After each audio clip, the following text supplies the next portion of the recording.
Buenas tardes. El Comité de Expertos para preparar la vuelta a la normalidad en Asturias, que coordino en mi condición de vicepresidente del Gobierno, acaba de mantener esta mañana una reunión por vía telemática con el fin de adaptar el trabajo que habíamos realizado en los últimos días al plan para la transición hacia la denominada normalidad, diseñado por el Ejecutivo de la Nación y presentado el pasado martes por el presidente don Pedro Sánchez. Un plan que desde el Gobierno de Asturias consideramos positivo y adecuado, en tanto que contiene directrices muy concretas y específicas y constituye una guía que nos aporta certidumbres tanto a las administraciones públicas como a los sectores económicos y sociales de Asturias y de España. Después de 48 días durísimos de confinamiento, además de los 15 días, incluyendo los 15 días que fueron de hibernación casi total de los sectores económicos, hemos comenzado a doblegar la curva de contaminación del COVID-19 entre todos. Y los principales actores, no hay que olvidarlo nunca de esta buena noticia, han sido muy principalmente los actores de nuestro sistema sanitario y la ciudadanía en general. En su amplísima mayoría se ha comportado de forma responsable y de forma solidaria. La respuesta de la población asturiana para enfrentar esta gravísima y desconocida crisis sanitaria ha sido, por tanto, ejemplar, al igual que la implicación de todo el personal sanitario. Ahora ya atisbamos un horizonte un poco más optimista con el inicio de una desescalada gradual, se ha dicho que asimétrica y coordinada, en relación con las restricciones impuestas por el decreto regulador del estado de alarma. Es un paso adelante, por supuesto, pero nuestro principal empeño prioritario es salvar vidas. Lo dijo claramente, lo digo yo como vicepresidente del Gobierno, lo dice el Gobierno del Principado de Asturias y lo dijo el presidente del Gobierno, Pedro Sánchez, y nuestro propio presidente, Adrián Barbón, en reiteradas ocasiones. Salvar vidas es nuestra principal preocupación y reactivar la economía, nuestra obligación adicional. Como decía, desde el punto de vista del Grupo de Trabajo para el Desconfinamiento en Asturias, venimos trabajando intensamente desde hace ya muchos días. Hemos dialogado y recogido propuestas de todos los sectores económicos y sociales y de todos los departamentos de la Administración autonómica.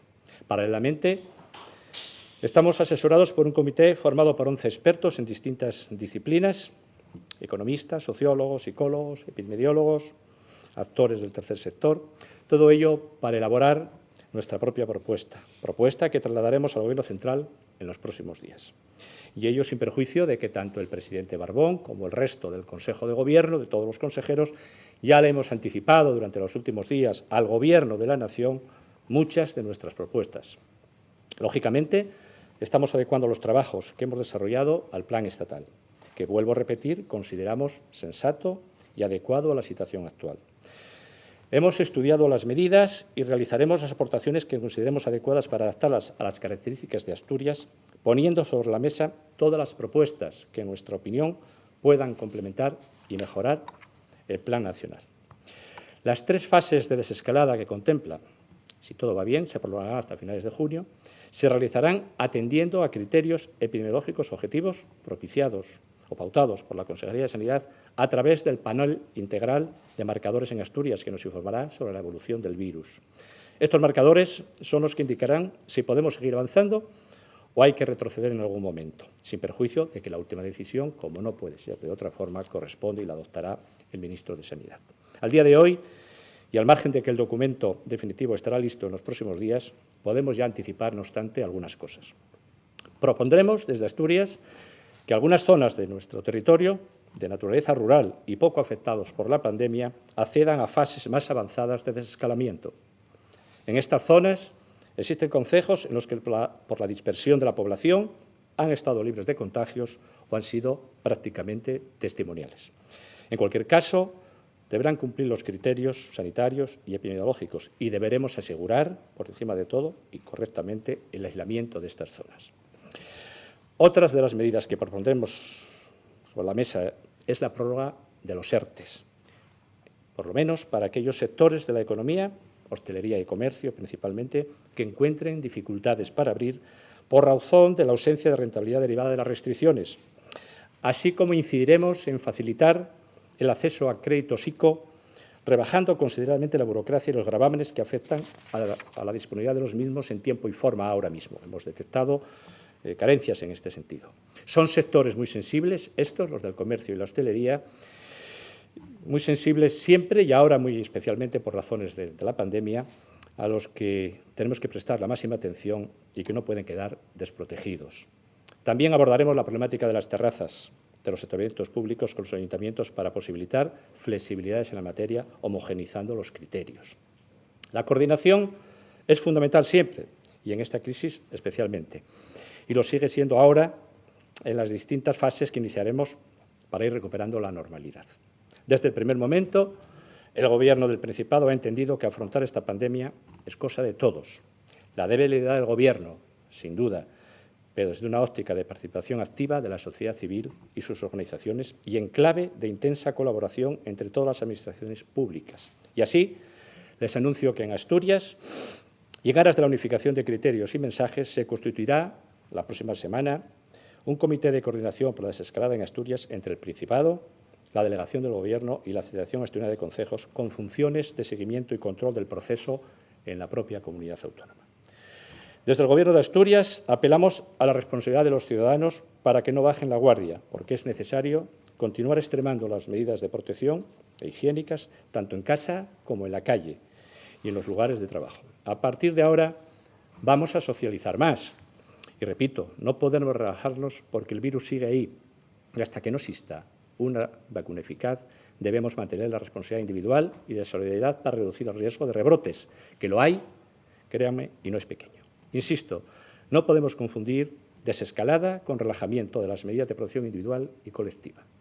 Por tanto, máxima preocupación para evitar la difusión del coronavirus. Recordar siempre las recomendaciones de las autoridades sanitarias para mantener el distanciamiento social, utilizar equipos de protección y extremar las medidas de desinfección mediante lavado frecuente de manos con agua y jabón y el uso de gel hidroalcohólico. Debemos aprender a vivir con el virus, minimizando el riesgo de desinfección. A estos efectos, el Gobierno, en colaboración con los distintos sectores económicos, elaborará y pondrá a disposición de los diferentes actores, a la mayor brevedad, protocolos que pauten desde el punto de vista de la seguridad el regreso a la normalidad, tanto en escenarios laborales como en el ámbito del esparcimiento, el ocio o el disfrute de los espacios públicos. No quiero acabar sin referirme a la importancia de mantenernos unidos frente a esta pandemia y también frente a sus graves consecuencias para la economía. Debemos aunar esfuerzos en esta situación inesperada y excepcional que vivimos. El diálogo y la lealtad entre los diferentes sectores de la sociedad son fundamentales para afrontar la reconstrucción económica y social. Los ciudadanos y ciudadanas no entenderían que no rememos todos en la misma dirección, con nuestras diferencias, que las hay, por supuesto, pero con un único objetivo: salvar vidas, acabar con el virus y reactivar la economía. Una de las fortalezas de Asturias, que nos diferencia de otras comunidades autónomas, es la concertación social, que siempre en Asturias ha dado frutos. Creemos que en estos momentos hay que ponerla más en valor que nunca, de tal forma que sindicatos, patronal y Gobierno trabajemos mano a mano y coordinados tanto en el asesoramiento a los trabajadores como a las empresas. Los agentes sociales son fundamentales en estos momentos, especialmente en el ámbito de la información. He de decir que en este sentido ya se están produciendo encuentros entre sindicatos, patronal y administración para emprender unidos este camino. Entre todos seremos capaces de continuar con éxito la lucha contra el virus. Puede haber rebrotes, seguramente los habrá, y en este caso probablemente haya que dar marcha atrás. El proceso es largo y plagado de dificultades hasta que no exista una vacuna. Pero estoy seguro de que entre todos, de esta manera, lo conseguiremos. Muchas gracias. Buenas tardes, vicepresidente. Pasamos ahora a leer las preguntas que nos han hecho llegar los medios de comunicación. Agradecemos la participación de los y las periodistas en esta rueda de prensa y les recordamos que pueden trasladarnos nuevas preguntas durante el transcurso de la misma.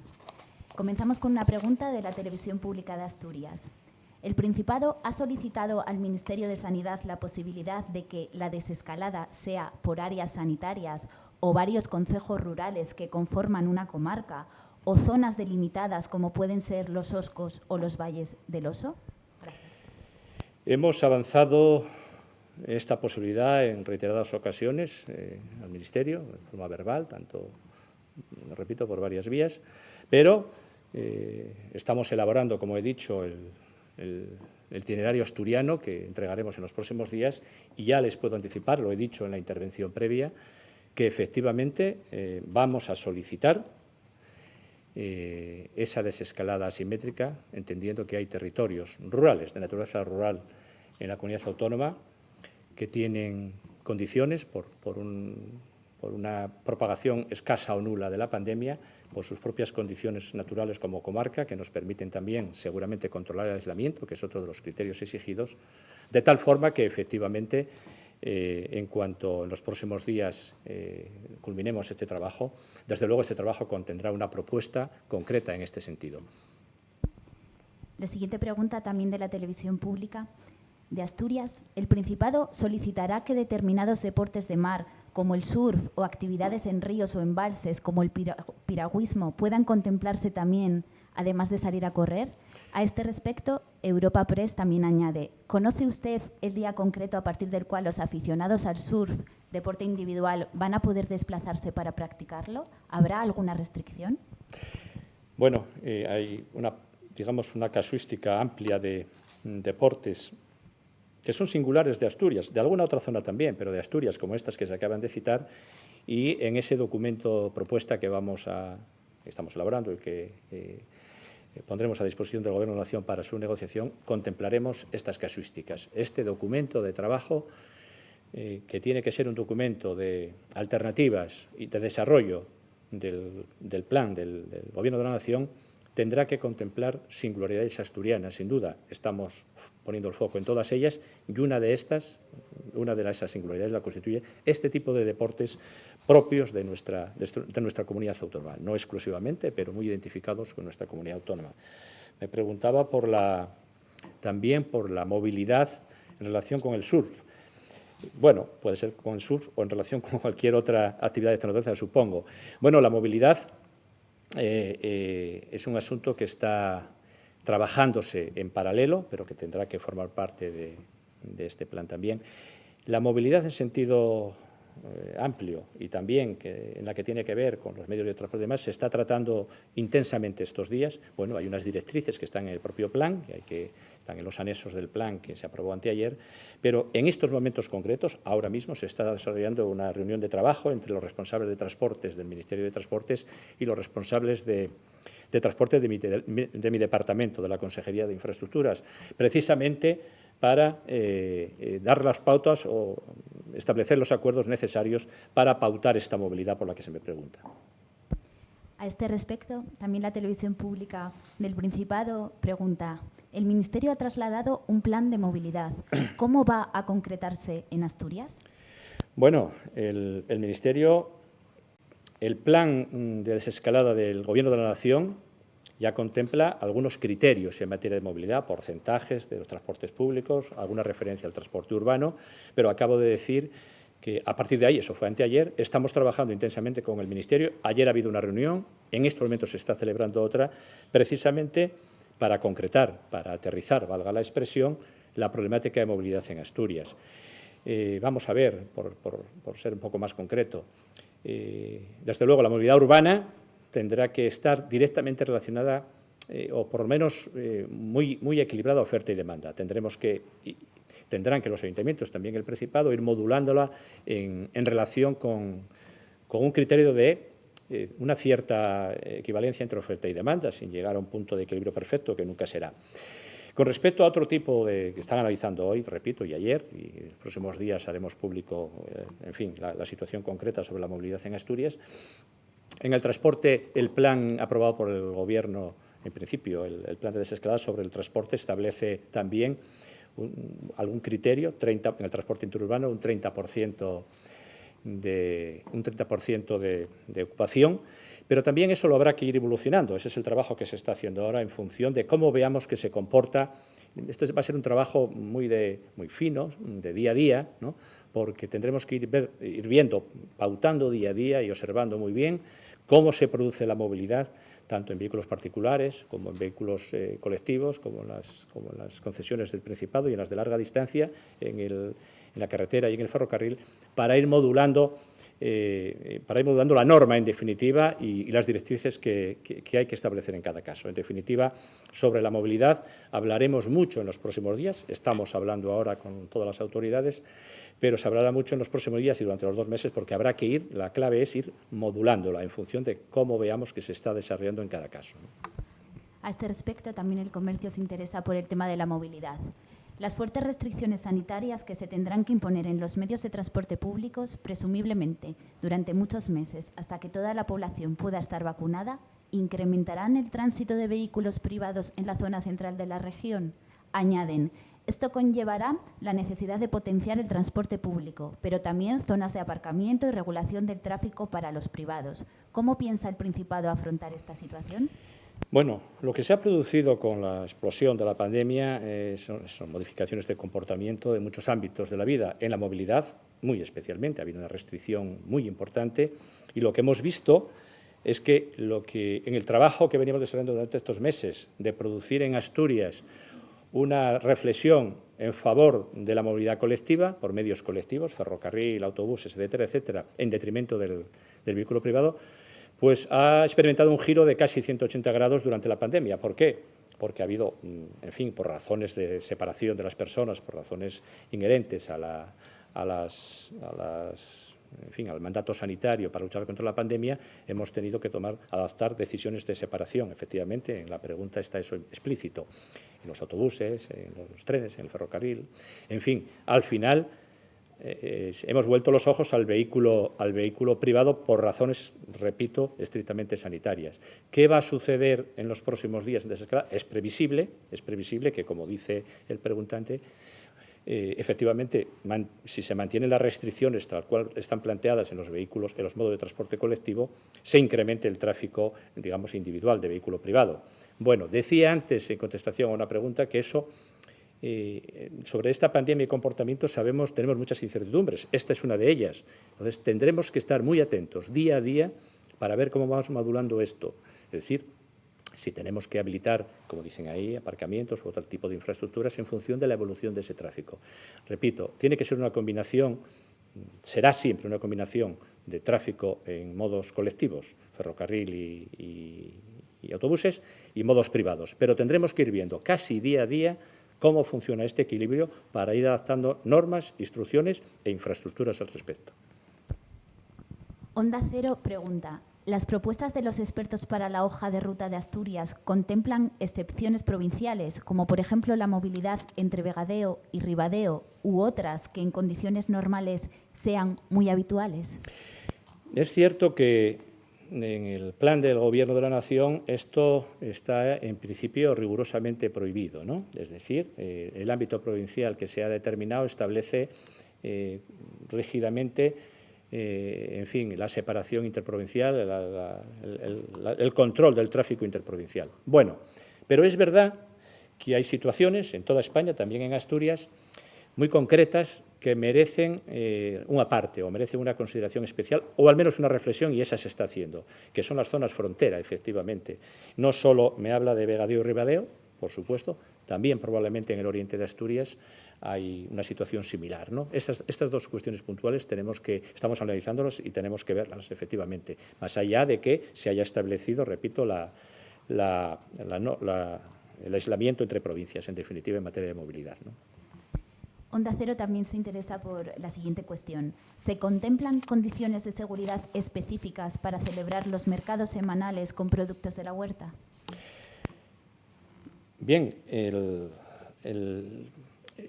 dicho en la primera intervención, creo recordar, que uno de nuestros deberes de estos días, ya se está en ello en estos momentos entre Salud Pública y la Consejería de Industria, es trabajar en la elaboración de protocolos claros, bien entendibles, aplicables para los sectores económicos que van a ir abriendo, ¿no? en las próximas semanas, para que sepan muy bien cómo conducirse en esta materia. También tenemos que trabajar, y lo estamos haciendo ya, en otro ámbito, que es en protocolos también para guiar el comportamiento de los ciudadanos en los espacios públicos. Los espacios públicos, es decir, las playas, las piscinas, en fin, los mercados con productos de huerta, que también es una peculiaridad muy asturiana. En definitiva, habrá protocolos para esto también en los próximos días. En la medida que se vayan abriendo actividades económicas, con carácter previo tendremos que poner a disposición de los ciudadanos protocolos de comportamiento, en fin, en espacios públicos y privados desde el punto de vista sanitario. En eso se está trabajando y lo sabrá sin ninguna duda. La Voz de Asturias pregunta, ¿cuáles son los marcadores concretos claves en la desescalada y cuál es el grado de cumplimiento de Asturias? Bueno, los marcadores clave para la desescalada tienen que ver con factores, básicamente, que son varios, epidemiológicos, básicamente, y también de capacidad de respuesta de la estructura sanitaria, del dispositivo sanitario. Esos son los dos grandes conceptos que hay que manejar. Luego, estos tienen detalle con marcadores muy concretos. Bueno, por simplificar un poco cómo estamos en materia de marcadores para el cumplimiento de objetivos de desescalada, he de decir que estamos en los epidemiológicos. Por lo que tiene que ver con la capacidad de respuesta de nuestro sistema sanitario, está a la vista de todos. Creo que esa es buena en general en Asturias, yo diría que magnífica. Con respecto a las cuestiones de marcadores epidemiológicos, pues he de decir también, es público, está en las estadísticas, pues estamos entre los primeros del pelotón en España, entre los 6 o 7 primeros, sin ninguna duda, prácticamente en cada uno de los marcadores. Por lo tanto, hay que decir que estamos en una buena situación. La Voz de Asturias también traslada la siguiente cuestión. Existe mucho malestar entre los hosteleros por las medidas relacionadas con el gremio. Si los bares y restaurantes solo pueden abrir al 30%, ¿sería posible prorrogar sus ERTEs que sean flexibles y así vayan reincorporando a su personal a medida que lo necesitan? ¿Comparte el Gobierno del Principado esta idea que apuntan algunas patronales? Bueno, he de decir que, lo he dicho ya en la intervención primera, a Asturias, a los asturianos, al Gobierno asturiano, nos preocupa mucho nuestro sector hostelero y el comercio minorista. El sector hostelero, por su naturaleza, es un sector problema desde el punto de vista sanitario de la expansión del virus, porque en ese ámbito del bar, de la sidrería, del restaurante, es donde los asturianos tenemos el hábito, además, muy arraigado de socializar, ¿no?, y de compartir espacios. Por lo tanto, en consecuencia, son sitios de riesgo. Esto hace que el sector sea de los más retrasados en la apertura total, en ese camino hacia la normalización, ¿no? Y esto hay que entenderlo así. Yo creo que los hosteleros también lo entienden. Dicho esto, el Plan Nacional marca unas pautas en términos de porcentajes, en terrazas, en interior y por fases, que están ahí. Nosotros estamos trabajando sobre eso. Yo creo que al sector hostelero hay que mimarlo, produce mucho empleo en Asturias, mucha pyme, mucho autónomo, y repito, quedan en una situación, por razones objetivas que acabo de relatar, difícil. Tenemos que acompañarles mucho en este tránsito, tenemos que ayudarles. Y le vamos a ayudar de muchas maneras, esa es nuestra idea. En primer lugar,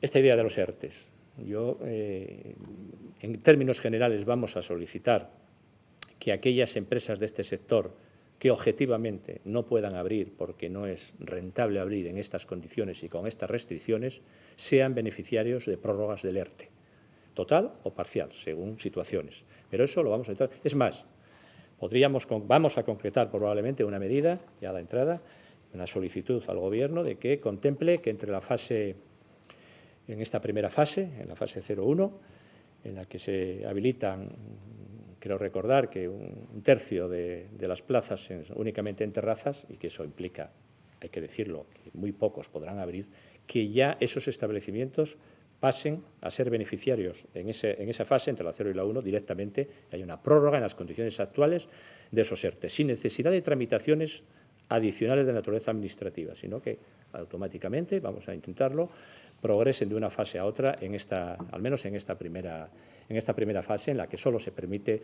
un tercio en terrazas, lo cual, en fin, no hace falta ser un experto en negocios de esta naturaleza para concluir que es muy difícil que un negocio en estas circunstancias pueda abrir, ¿no? Por lo tanto, vamos a trabajar ahí y acompañarles con estas peticiones.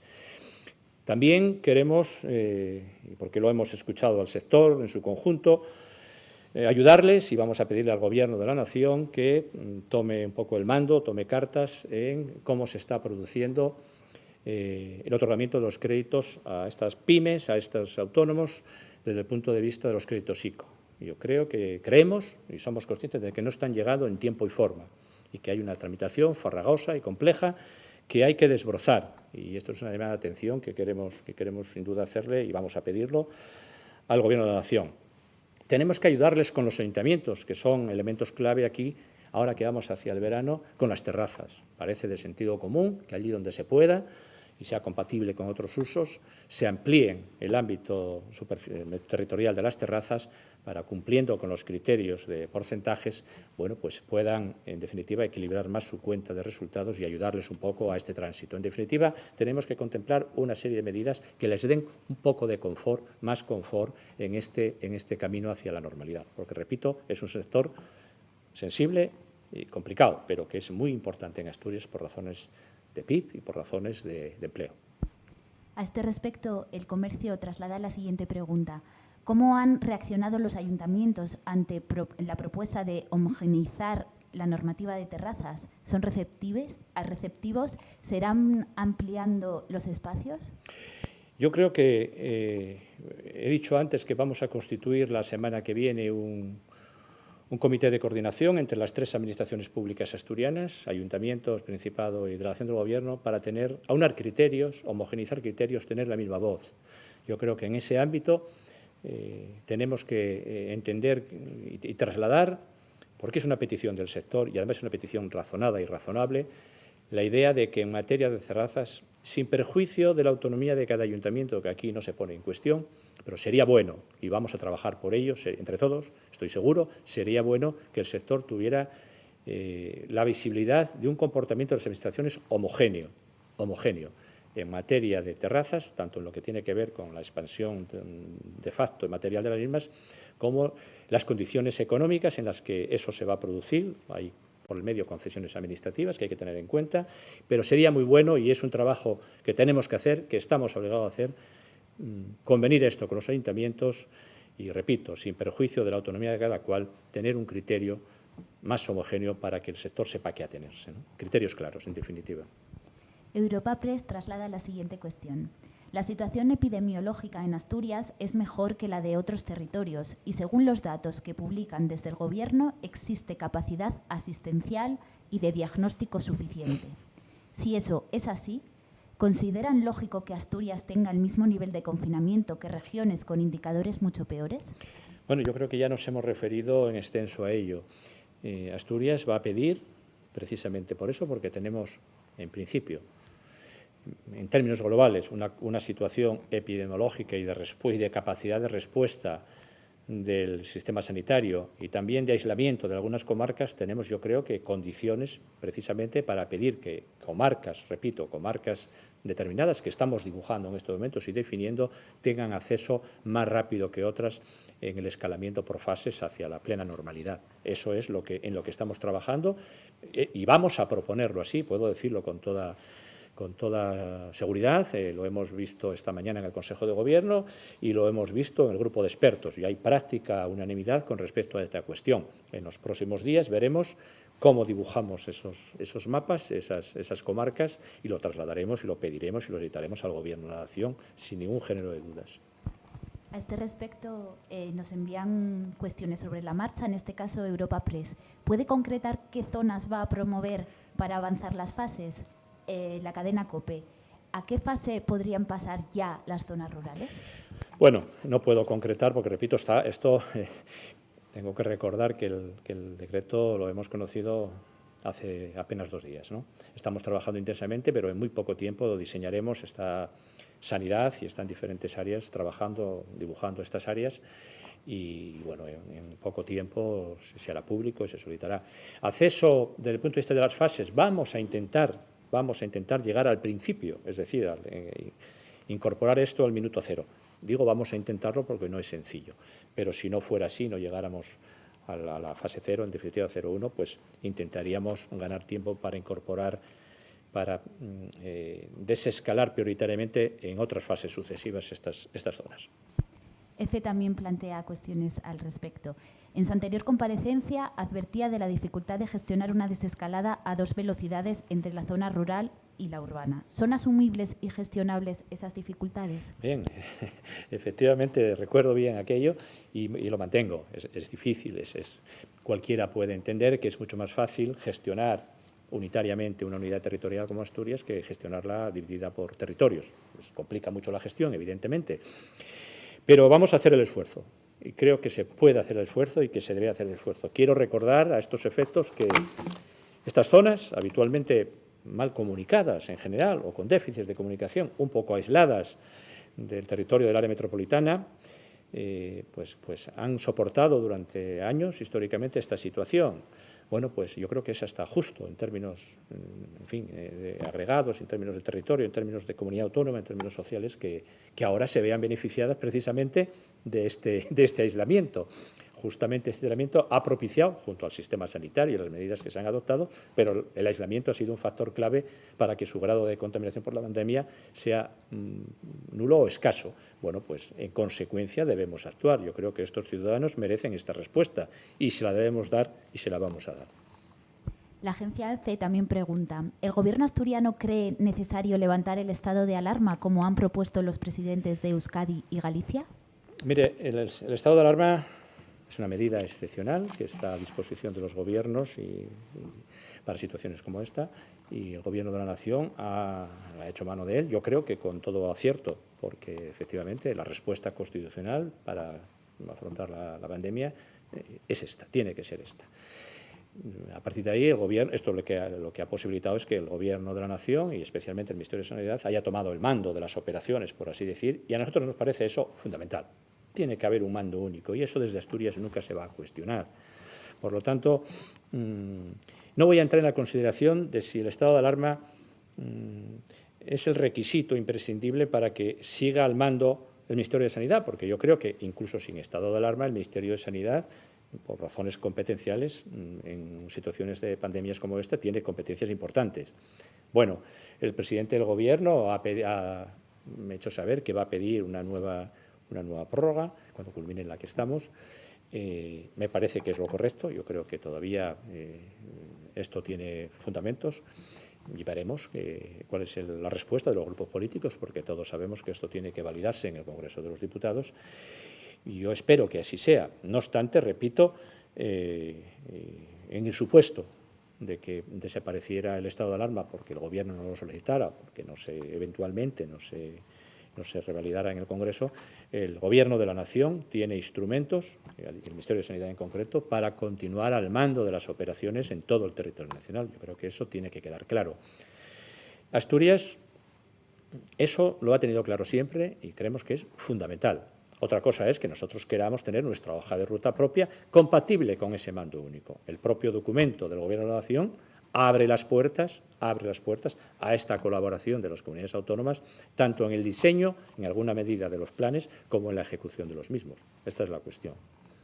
La agencia ECE a este respecto también pregunta, el ministro de Sanidad asegura que al plan de desescalada se han incorporado el 80% de las propuestas autonómicas. ¿Podría concretar cuáles han sido las de Asturias que se han aceptado y las que se han quedado fuera? Bueno, yo no sé si el 80% o qué porcentaje, no me he parado si el ministro lo dice, pues tendrá sus razones para decirlo.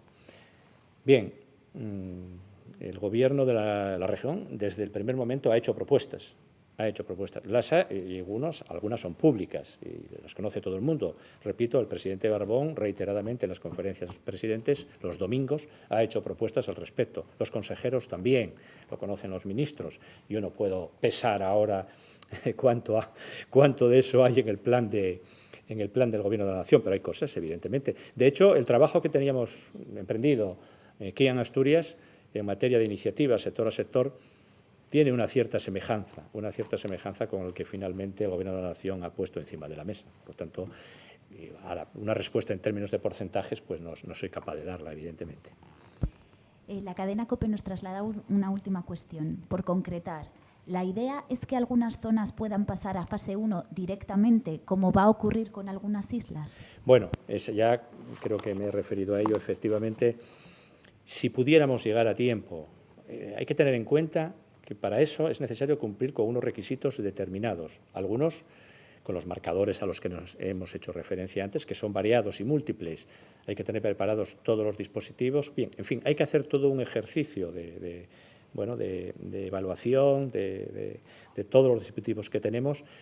Estamos en ello, estamos haciéndolo. Si es posible llegar con algún ámbito territorial, como se indica en la pregunta, directamente a la fase 1, se hará. Lo vamos a intentar. No lo puedo asegurar aquí y ahora en estos términos tan contundentes. Ahora bien, si no fuera posible llegar a la fase 1 directamente, procuraríamos ganancias en las diferentes fases para que la desescalada por territorios, de todas formas, fuese posible. Gracias, vicepresidente. Pues cerramos aquí el turno de preguntas de los medios de comunicación y les agradecemos su participación en esta rueda de prensa. Pues muchísimas gracias a todos y todas. Muchas gracias.